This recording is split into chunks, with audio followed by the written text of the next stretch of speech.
basada en por qué permite Dios las aflicciones, por qué Dios permite que llevemos determinadas cargas. Vieron que el corito decía, seguirte solo a ti, Señor, y no mirar atrás. Y yo mientras cantábamos el corito pensaba y decía, claro, nosotros siempre vemos esa faceta de Jesucristo que se paraba y predicaba a una multitud, que oraba por los paralíticos y los paralíticos caminaban, oraba por los ciegos veían, los sordos oían, los ciegos veían, los sordos escuchaban. Claro, estamos mirando siempre esa parte de Jesucristo. Y nos gustaría vivir en esa faceta de la vida, en esos momentos. La iglesia en ese sentir de poder, donde llega la gente, se sana, tiene un encuentro con Dios, ocurren cosas maravillosas. Pero el seguirte solo a ti no era solamente eso. Porque Jesucristo, mientras iba predicando, recibía acechanzas del mundo constantemente. Lo querían matar, lo corrían, tenía que salir corriendo en diversos momentos. No tenía lugar para descansar. O sea, viviendo nómademente con sus discípulos por todos lados, recorriendo Galilea, predicando el Evangelio. Muchas veces, sí, podemos decir, multiplicó los panes y los peces, pero siempre estaba en aprietos. Siempre el Señor estuvo en aprietos, a tal punto que llegó a la cruz con total sufrimiento y total dolor. Entonces nosotros siempre nos estamos fijando en lo que maravilloso lo que hizo Dios milagrosamente y nos olvidamos de todo ese camino que hizo Cristo hasta llegar a la cruz. Los dolores, los sufrimientos. Es más, hasta las defraudaciones por medio de Judas. Cuando se levantaban contra él los fariseos, los escribas, el sacerdote judío que lo quería ver muerto porque estaba cansado que Jesucristo dijera la verdad y le hablase de la libertad.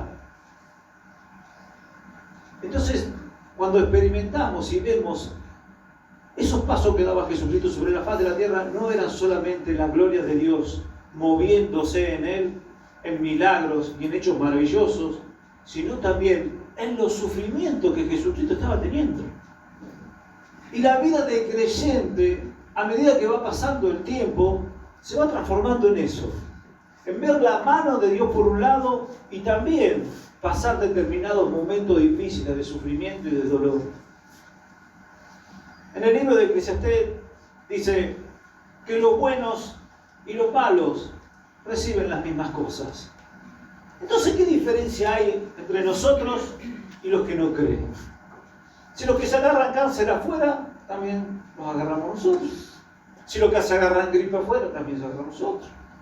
Si cuando vino el COVID, los que estaban del otro lado, y nosotros también teníamos COVID. ¿Cuál es la diferencia? ¿Cuál es la diferencia que hay entre unos y otros?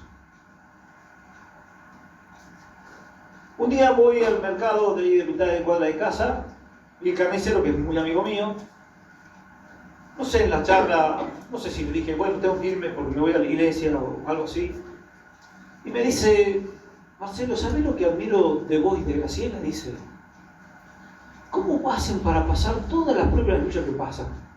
Todos esos problemas que tienen. Graciela con el cáncer, tu hijo en terapia intensiva, que tus hijos se fueron, ya no están con ustedes, que no pueden ver a sus nietos. ¿Cómo hacen? Eso es lo que yo admiro de ustedes, dice. ¡Wow! ¿Se dieron cuenta de lo que se fijó esa persona? ¿Cómo nosotros manteníamos la fe ante los problemas y la lucha que estábamos teniendo? Ante las situaciones que estábamos pasando. Él se admiraba de la fe que nosotros teníamos y que seguíamos en el camino y íbamos para adelante. Hay otros que quedan en el camino. Porque dice que algunos van a perder la batalla, pero van a ganar la guerra. Y en este caso, nosotros encontramos con creyentes que podamos perder una batalla, pero no vamos a perder la guerra, porque los brazos no los vamos a bajar. ¿Qué habrá en cada uno de estos que pasando luchas, pruebas y dificultades, todavía se mantienen incorruptibles ante la fe que ponen en la cruz de Cristo? Muchas veces usted no se puso a pensar, ¿por qué sigue creyendo ante tanta lucha y ante tanta prueba? ¿Por qué me pasa lo mismo que le pasa al otro? Yo soy un hijo de Dios, yo voy a la iglesia. La diferencia más grande es el pago que vos vas a tener, no solamente hoy, sino en un futuro. Porque llega un momento determinado que la lucha y la prueba ya están sujetas bajo el poder de Dios. O sea, cada problema que viene, decís, Señor, yo sé que vos me vas a librarme. ¿Sabes por qué me vas a librar? Porque me libraste de esta y de esta otra. Tanto tiempo he estado en tu mano, en medio de lucha y de prueba, y de toda me libraste vos. De toda. La diferencia también marca en que nosotros, en el medio de la lucha y de la prueba, seguimos confiando en Dios. La gente también le da gracias a Dios, pero ¿a qué Dios le da gracias a la gente? Le da lo mismo darle la gracia a Dios que al Gauchito Gil, que a Seferina Muncurá, que a la Virgen del Loreto, que a Pancho Sierra, que a San Cayetano, ¿no? ¿Vio toda esa gente que le va a dar gracias a San Cayetano? Yo veía una mujer con la imagen de San Cayetano, yo le voy a dar gracias a San Cayetano, y ve con una imagen, porque para dar gracias a la gente ante una salida de una determinada situación le da gracias a cualquier cosa. No entienden a quién le están dando gracias ni quiénes son los que le están dando gracias. Ahora nosotros sí entendemos a quién le damos gracias. Nosotros hemos comprendido bien en cada lucha y en cada prueba a quién le estamos dando gracias. Ellos le dan gracias al viento, porque esas imágenes y todo lo que ellos hacen para dar gracias es inentendible. Pero nosotros estamos diciendo, Señor, nosotros estamos dando gracias a vos, que tú eres el hacedor de nuestras vidas, el que todo lo hace, que todo lo ve, que todo lo puede. Y aunque yo sé que vos me podés sanar, aunque yo sé que vos me podés librar de este problema, vos tenés tu tiempo. Dios tiene su tiempo. ¿Saben por qué? Porque muchas veces nosotros venimos con unas enfermedades a la iglesia y queremos que ya Dios nos sane, ¿no? Que venga el pastor, le ore y ya te sanes. Salir de la iglesia sería muy lindo, ha pasado o ha sucedido en algunos casos. Hoy ya no se ve tanto porque lo que hay es iglesia. Porque lo que hay es iglesia. Ya no hay gente nueva que viene con un determinado problema donde Dios tal vez se tenga que glorificar con esa persona haciendo un milagro. Entonces, los que estamos acá ya somos creyentes. Ya estamos en el camino. Seguirte solo a ti. Y cuando ya empezaste en el camino del Señor, Dios tiene que probar lo que ha hecho en tu vida. Es darte la fe. La fe tiene un precio incalculable. No hay noción ni entendimiento para comprender el valor de la fe que nosotros, los creyentes, tenemos. Algunos más, otros menos, otros con muchas dificultades la llevan por delante. Muchos todavía no comprenden cómo actúa la fe en su vida, pero hay una determinada cantidad de fe. Aquellos que tienen más fe tienen que ayudar a los que tienen menos fe. Hay que levantarlo, hay que soltarlo, hay que favorecerlo en todo lo que se pueda en cuanto a su vida. Ahora, qué maravilloso es cuando Dios empieza a trabajar. ¿Y por qué Dios permite que nosotros, creyendo en Él, pasemos por diversas luchas y por diversas pruebas? Todo tiene un comienzo en la vida del creyente. Yo me acordaba de algo que muchos de los que están acá les he contado el testimonio, de lo que me pasó. Yo vomitaba en todos los aviones. ¿Pero por qué? Me había sucedido algo en un vuelo, me iba de comisión, y resulta que el avión que venía de Palomar a Tandil, que después tenía que ir hasta Córdoba, tuvo un desperfecto mecánico. A las 8 de la mañana tenía que salir, el avión no sale. No pudo salir de Palomar para llegar a Tandil. Nosotros con todo el equipaje, todo, esperando. Como a las 11 del mediodía nos dicen, muchachos, no sabemos a qué hora viene el avión. Bueno, nos vamos a comer. Nos fuimos a comer, y en la comida había milanesa napolitana con ensalada de poroto, cebollita y no sé qué otra cosa más. Y aparte de eso, como éramos jóvenes, nosotros 20 años, no me acuerdo bien cuánto tenía, con cerveza. Pedimos la cerveza. Y al rato terminamos de comer, terminamos el postre, que creo que era queso y dulce. Dice, ahí viene el avión. Salimos todos al avión. Bueno, llega el avión, nos subimos, el avión hacía San Luis, Mendoza, Córdoba, que era el destino final. Iba levantando gente, nos subimos arriba del avión de paracaidista, nos tenemos que sentar a los costados, no es como un avión de pasajeros, nos sentábamos a los costados, en el medio del avión van todas las valijas y todos los pertrechos que llevábamos, donde va atado, sale el avión y en el medio del vuelo, casi llegando a San Luis, el avión empieza a saltar. Empieza a saltar, empieza a saltar. Yo jamás había vomitado en un avión, había viajado en todo tipo de aviones, vuelos difíciles, en helicóptero, bueno, había viajado ya en todo.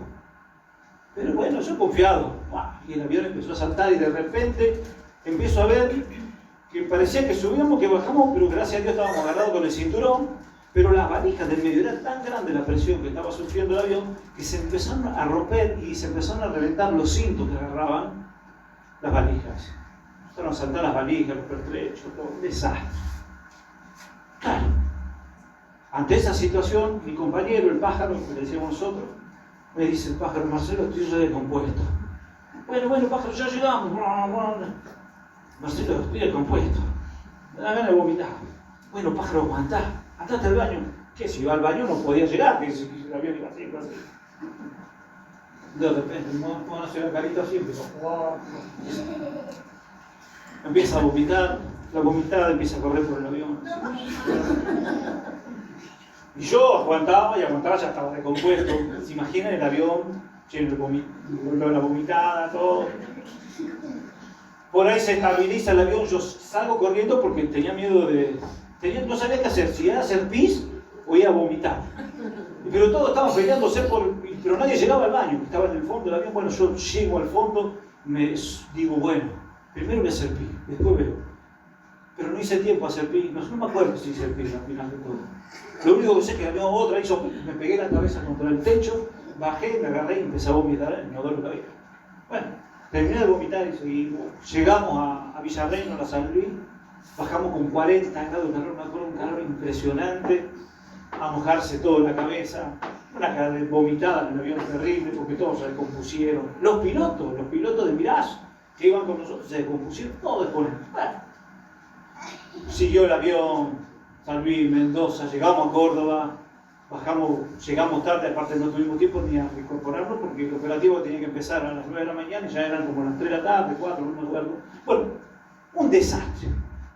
Pero bueno, pasó. ¿Qué pasó? Al próximo vuelo que yo tuve que tener, ya me subí arriba del avión y ya me sentía con ganas de vomitar. Y digo, Dios mío. Pero, claro, y ya vomitaba. Y empecé a vomitar en cada avión que me subía. Ya el avión hacía así, ¡paf! Y me largaba a vomitar. Y yo oraba y le pedía: Señor, pero ¿por qué me pasa esto? Si yo antes no vomitaba nunca. Y me sentaba en el asiento antes de que salga el avión y le pedía a Dios: Señor, en el nombre de Jesús, hasta todo espíritu de vómitos. Y el avión salía y hacía, y ya llevaba las bolsitas, todo. Bueno, fíjense que de tal forma actuaba esto, que yo iba trabajando tal vez, o iba caminando desde un hangar hasta el edificio que yo tenía que ir, y ahí se probaban los aviones convencionales, que son los aviones a hélice, se le daba marcha y todo. Y yo pasaba por ahí, ya sentía el ruido de los motores de los aviones y ya me venía la gana de vomitar. Y cada vez que me mandaban a una comisión, yo decía: Señor, que me mandan en colectivo. No, me mandaban en avión, o en helicóptero, lo que sea, pero nunca me mandaban en el colectivo porque, bueno, estaban las fuerzas aéreas, mi papá tenía que subirme arriba del avión. Cualquier cosita me podía: no, andate por allá, andate en el avión. No, está.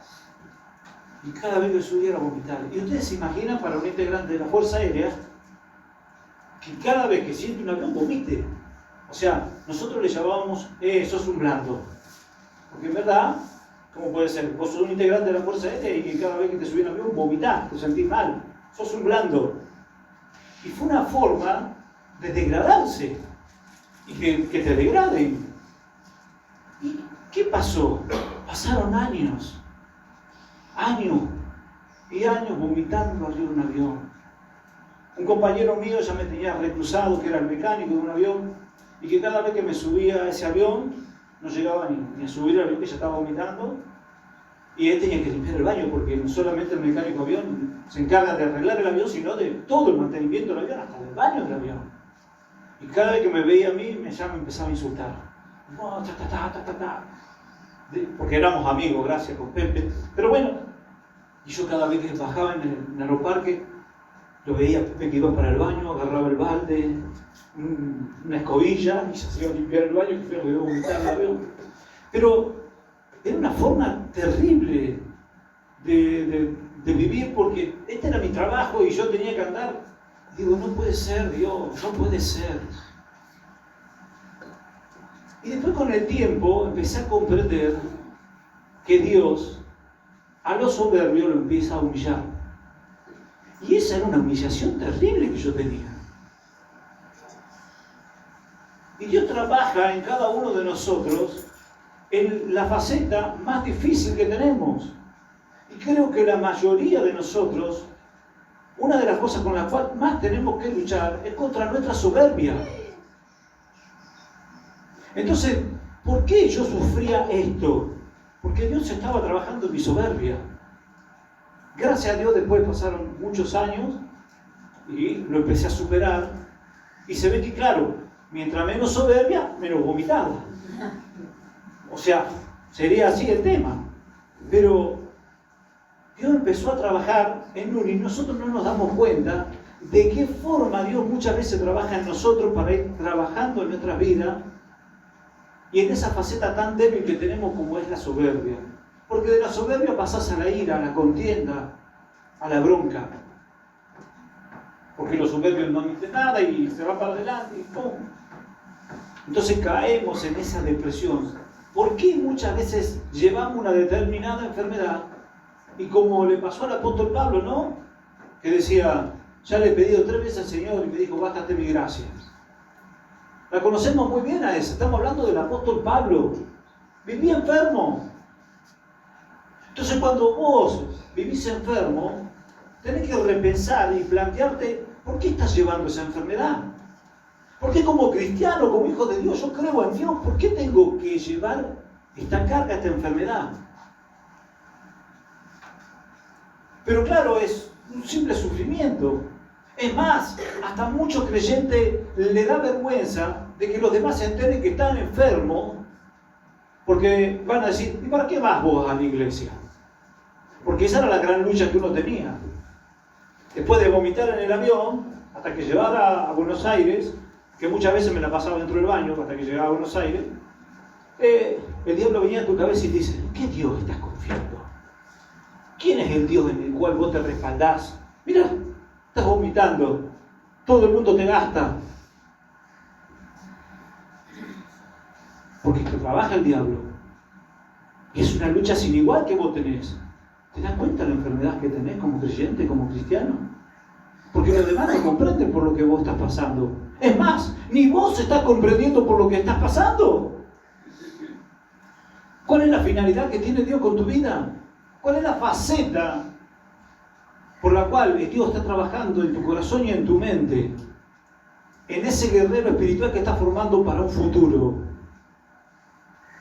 Y como decimos la soberbia, hay muchas cosas por las cuales las enfermedades se apoderan de cada uno de nosotros y que Dios la permite por una determinada circunstancia y con un determinado fin. Causa y efecto. Todo tiene una determinada causa para llegar a un determinado efecto. ¿Cuál es el efecto que va a tener en un futuro ese creyente que está pasando por lucha, por prueba y por dificultades? Que Dios nos castigue para salvación. No es un castigo, es una bendición. A la pucha. ¿Cómo podemos ver esto? Que Dios me castigue para salvación. O que Dios me lleve a tener una prueba para salvación. Cuando yo comprendo esto, ya mi enfermedad, mi dolor, mi aflicción, mi lucha, mi prueba, ya no es un castigo, es una bendición. Y no nos entra en la cabeza eso. ¿Cómo vamos a decir que por lo que yo estoy pasando no es un dolor, no es una aflicción? Sí, humanamente vos lo ves de esa forma. Pero es una bendición. Porque Dios está trabajando en vos, en la fe que tenés que tener para llegar a ¿qué? A la salvación. O sea, esto que nosotros estamos viendo hoy, hasta como una maldición, una enfermedad que ha llegado a mi vida, o que la tengo, que la llevo durante tanto tiempo, que vos creías que es un castigo terrible de Dios, es una bendición. Parece cosa de loco, ¿no? Que algo que estamos sufriendo, que estamos llevando, parece ser un castigo y no una bendición. Porque si ese castigo no está sobre nuestras vidas, si esa prueba no la podemos pasar, no entraremos al reino de los cielos. No pasaremos la prueba. ¿Cuántas veces el diablo habla a tu cabeza? Puede poner controversias, ¿no? Pero vieron que hay personas que parecen muy dóciles, muy simpáticas, muy alegres, y no dan aspecto de tener mucha soberbia. Pero tal vez hay personas con esa faceta y son súper soberbios. Dios tiene que trabajar en nuestra soberbia. ¿Cuántas partes encontramos en la palabra de Dios? Algunos para salvación y otros para condenación. Saúl fue un hombre elegido por Dios para ser rey de Israel. Y le dio dones, le dio capacidades. Pero llegó un momento que se la creyó.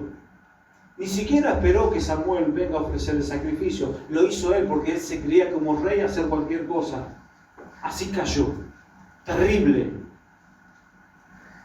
Una persona que vivía en el pueblo de Israel, que estaba sujeta a las leyes y los mandamientos que Dios le había dado al pueblo de Israel, cayó. Una persona que podemos decir, sabía quién era Dios, pero su ego, su yo fue superior a la bendición de Dios en su vida. No comprendió. Pero por el otro lado encontramos a Naamán, un idólatra, enfermo de lepra. La lepra era un castigo total. Y este Naamán se encuentra en la presencia de Elías, y Elías le dice, mirá, te tenés que ir a zambullir 7 veces al río Jordán. Entonces este hombre, que llegó ahí con tanta soberbia, con tanto ego, con tanto yo, siendo el general del ejército de Asiria, el más poderoso de ese momento, el tipo dice, pero mirá que yo me voy a ir a zambullir 7 veces al Jordán. En Siria no hay río más bello que este. ¿Por qué no me manda a tirarme allá?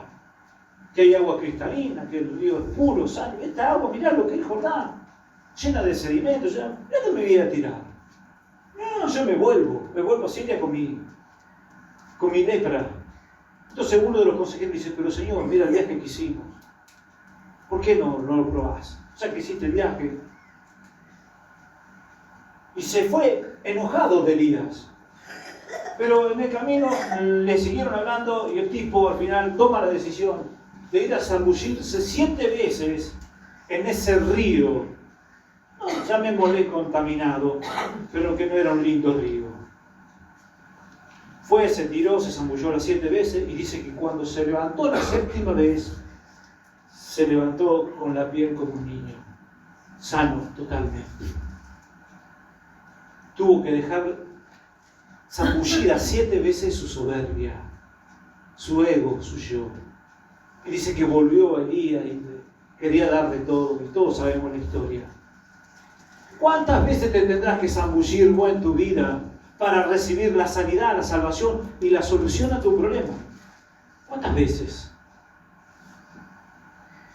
Ese es un gran tema que nosotros debemos entender y comprender, de cómo trabaja Dios con sus hijos, que es incomprensible para la gente que está de la puerta para aquel lado, pero nosotros que hemos comprendido la verdad de Dios, verdaderamente cómo nos estamos sujetando al Espíritu Santo para llevar adelante una vida donde hay problemas.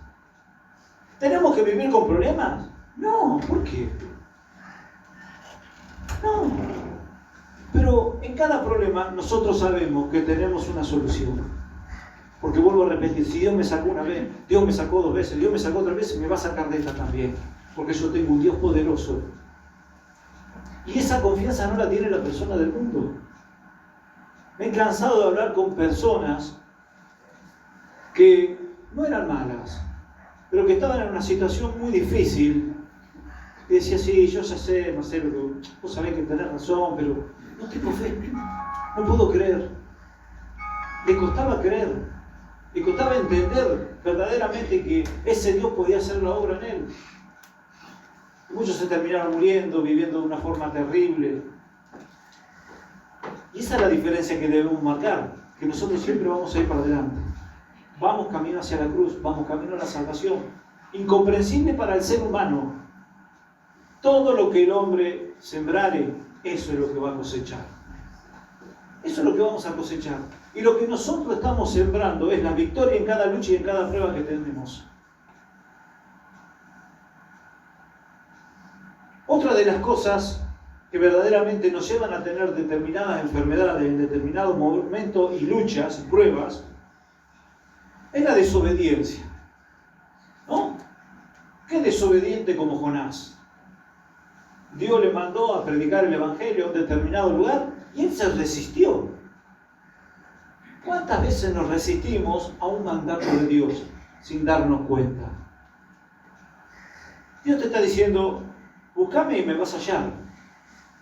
Y hay gente que está en determinadas situaciones, determinados problemas, que en vez de ir a orar a la iglesia, a rendirse ante Cristo arrodillado, implorando y clamando por su situación, va y busca otros medios de solución, de distracción. No cumplimos los mandamientos, las leyes, los preceptos que Dios nos ha dado. Entonces nos encontramos en una situación de que el problema parece insuperable diciendo que creo en Dios. La desobediencia hace que Jonás tenga que pasar 3 días en ese gigante pez que supuestamente era una ballena. ¿Cuántos días estás o estuviste dentro del pez? En esa oscuridad, que creyendo en Dios y por desobediente la estás pasando mal. ¿Podés entender esto? ¿Podés entender tu situación? ¿O constantemente le estamos reclamando a Dios que tiene que hacer las cosas como yo quiero, pero nosotros no queremos hacer las cosas como Dios quiere? Yo creo en Dios, pero Dios tiene que hacer lo que yo digo. ¿Quién sos vos? Gracias a Dios, Jonás, renegado y todo, tuvo que cumplir la misión. Porque vas a dar vuelta y vas a dar vuelta, vas a estar en lucha y en prueba, en dificultades, y vas a terminar cumpliendo lo que Dios te manda. ¿Sabes por qué? Porque Dios te eligió. Dios dijo, a este lo voy a elegir para tal motivo. Que hasta que Dios no cumple su misión, no va a terminar. Vas a dar vueltas dentro del pez, te vas a llenar de nalgas, de algas. Ah, se despertaron. Estaban atentos. Te vas a llenar de algas y de lo demás que podía haber dentro del pez, pero en un momento determinado vas a clamar al Señor.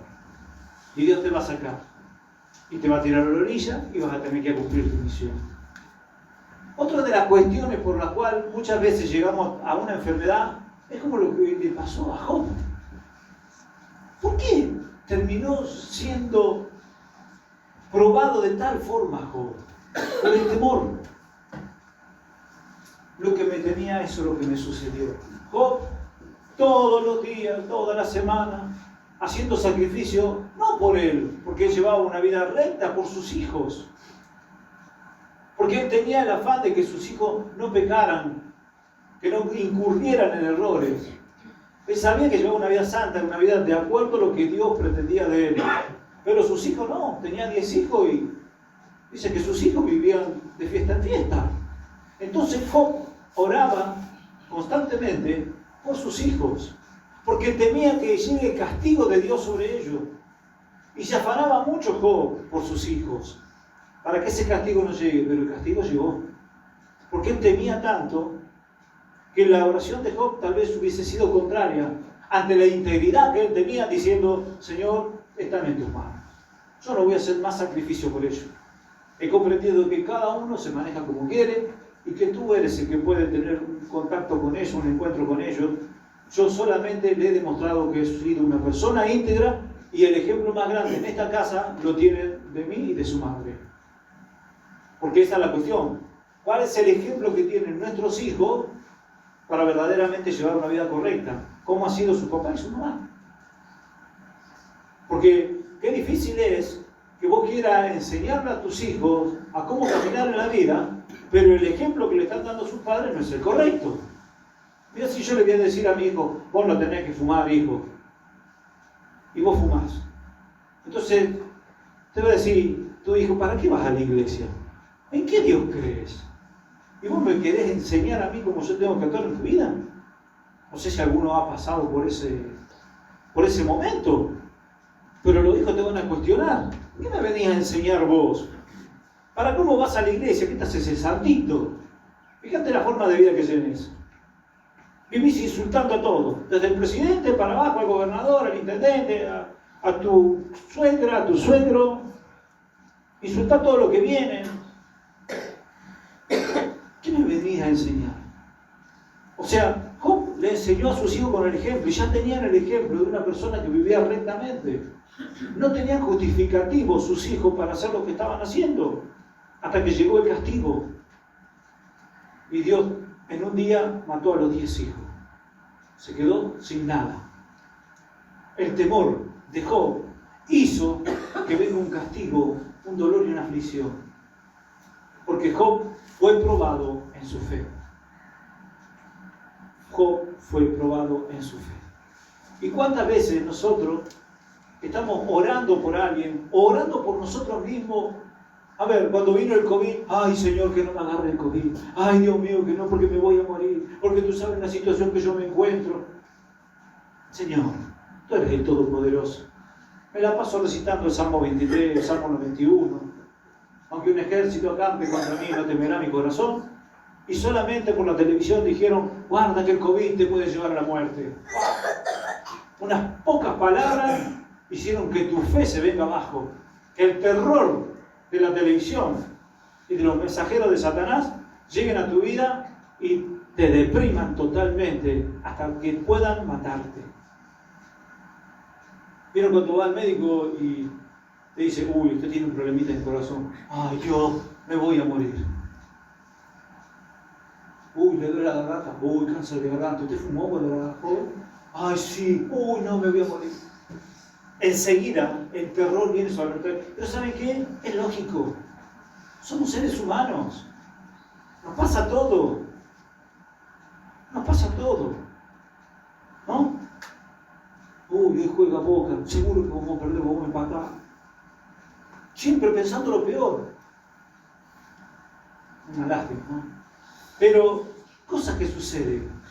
El temor nos puede aferrar a tal situación que nos rebaja y nos deja verdaderamente hechos pedazos, filtrados, aniquilados. Hasta que verdaderamente Dios te dice, che, ¿en qué Dios estás confiando? ¿Por qué tenés que tener temor?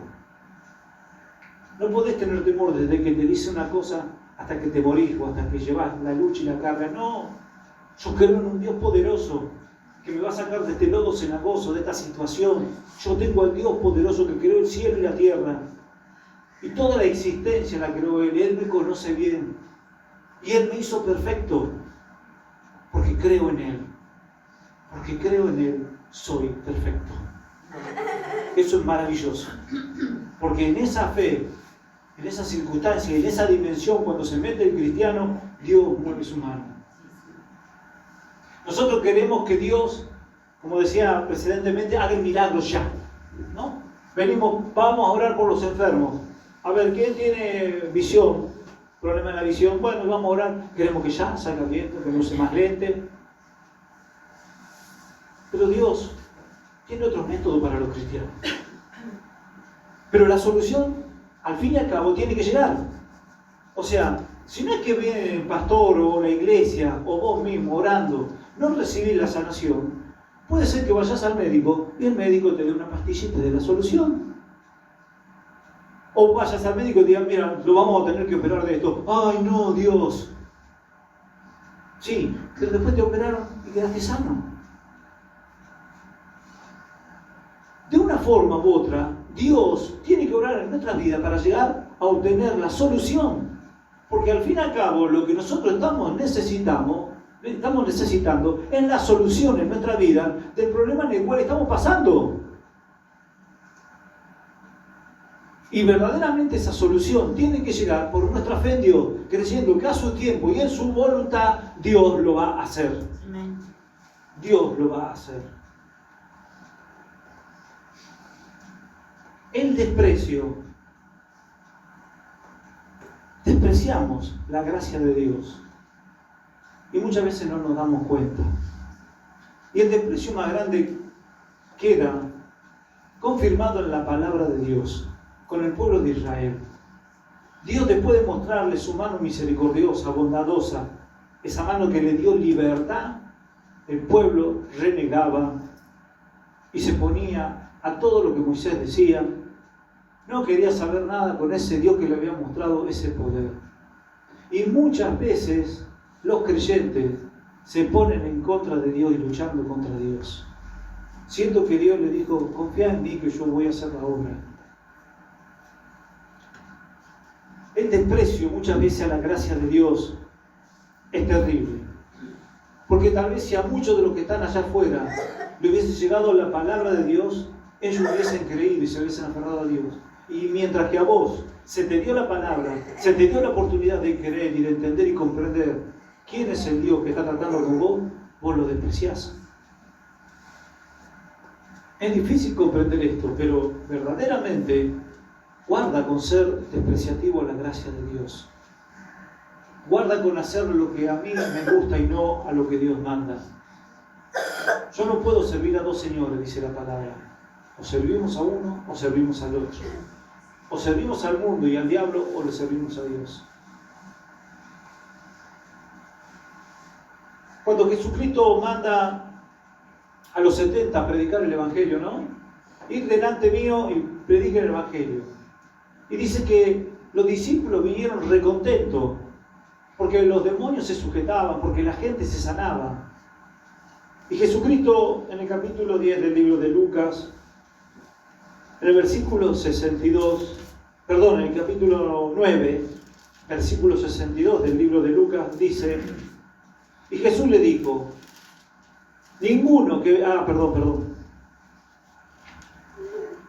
Lucas 10. Os digo que en aquel día será más tolerable el castigo a Sodoma y a Gomorra que para aquella ciudad. ¿Cuántos desprestigiaron y dejaron de lado a Dios luego de que le has llevado la palabra de Dios y la gracia de Dios ha llegado en ellos? En Lucas capítulo 10, versículo 12. Claro, ellos vinieron recontentos porque la mano de Dios se movió sobre ellos. Y en el versículo 11 del capítulo 10 dice, aún el polvo de vuestra ciudad que se ha pegado a nuestros pies, lo sacudimos contra vosotros. Pero esto sabed, el reino de Dios se ha acercado a vosotros. No lo desechen, no lo dejen de lado. Vamos a profundizar la palabra de Dios donde Él nos mande.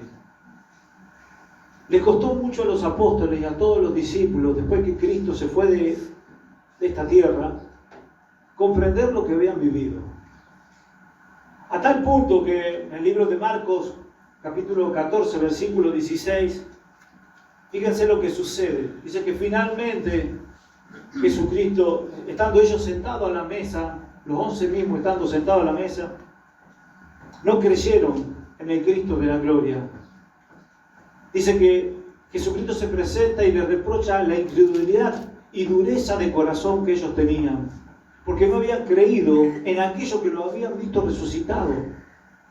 No le creían a aquellos que lo vieron a Cristo vivo, sano, salvo. ¿Quién no creía? Los apóstoles, los discípulos, no creían. Y ahí es donde le dice el Señor, muchachos, tienen que creer. Y por todo el mundo, predicad el Evangelio a toda criatura. El que creyere y fuere bautizado será salvo, mas el que no creyere será condenado. Y estas señales seguirán a los que creen. En mi nombre echarán fuera demonios, hablarán nuevas lenguas, tomarán en su mano serpiente, y si bebieren cosa mortífera, no les hará daño. Sobre los enfermos pondrán su mano y sanarán. ¡Qué poder! ¡Qué poder Dios delegó en su iglesia! ¿Por qué nosotros no lo tenemos? ¿Por qué? Si es palabra de Dios. ¿Por qué no podemos experimentar esa obra maravillosa? No estoy hablando de que nosotros en nuestra situación nos sanemos, pero tal vez usted va a la casa de un familiar que está muy enfermo y le habla de Cristo, porque esa era la misión de sus discípulos y de sus apóstoles, y le habla de Dios, sin vergüenza, porque el drama más grande que está sucediendo dentro de la iglesia es que muchos creyentes tienen vergüenza de hablar de Dios, tienen vergüenza de hablar de Jesucristo, o porque crean que están locos, o porque crean que están mal de la cabecita, que le está fallando algo, como le dijeron a Pablo, ¿no? Le dice Festo a Pablo, Pablo, te estás volviendo loco con esta religión. Entonces tenemos vergüenza de encontrarnos en una situación tal de que una persona está enferma y de hablarle de Cristo y decirle, Cristo te puede sanar y salvar. Y si la persona cree, puedes orar por esa persona y esa persona se puede sanar. Sí.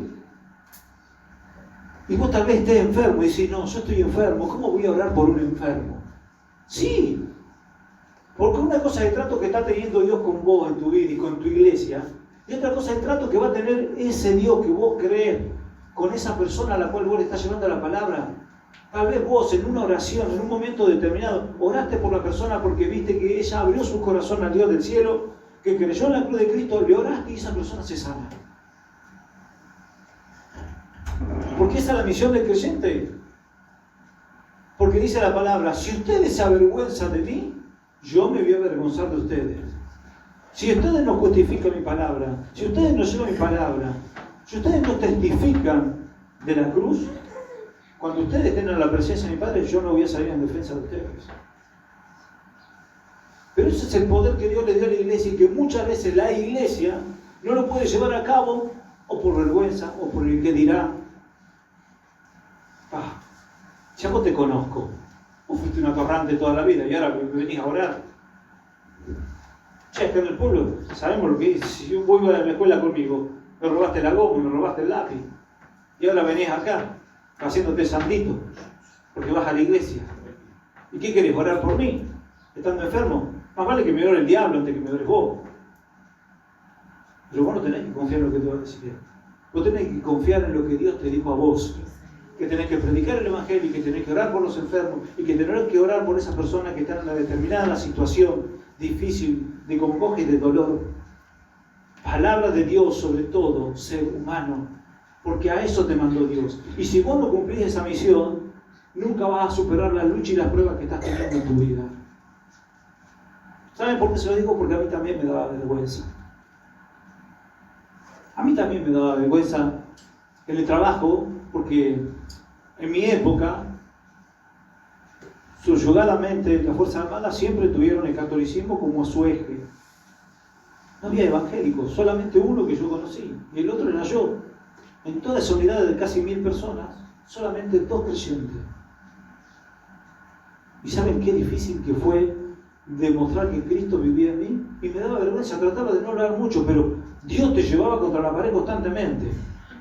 Y gracias a Dios que un día vino la campaña de Anacondia y que todo el pueblo de Tandil se revolucionó. Porque empezaron a ver cosas impresionantes que nunca vieron. Y ahí entonces todos te preguntaban, con el pecho arriba, así, sí, yo voy a mi iglesia, ahora sos evangélico. Porque sale en la radio, en la televisión, todo Tandil hablando de la campaña de Anacondia, por las cosas que se veían en la campaña de Anacondia. Ahora sí le puedo decir el Dios que yo tengo. ¿Por qué no se lo dijiste antes? Porque tenías vergüenza. No se avergüencen, hermano, de predicar el Evangelio. A tiempo y fuera de tiempo. A tiempo y fuera de tiempo. No tiene que haber ninguna duda de que vos fuiste elegido con una misión. Cada uno de nosotros tiene una misión en la tierra y tiene la maravillosa visión de poder ver más allá de lo que cualquiera puede ver la eternidad. Vamos a estar orando y yo quiero hacer una oración por la situación que cada uno de nosotros está pasando. Muchas veces nos cuesta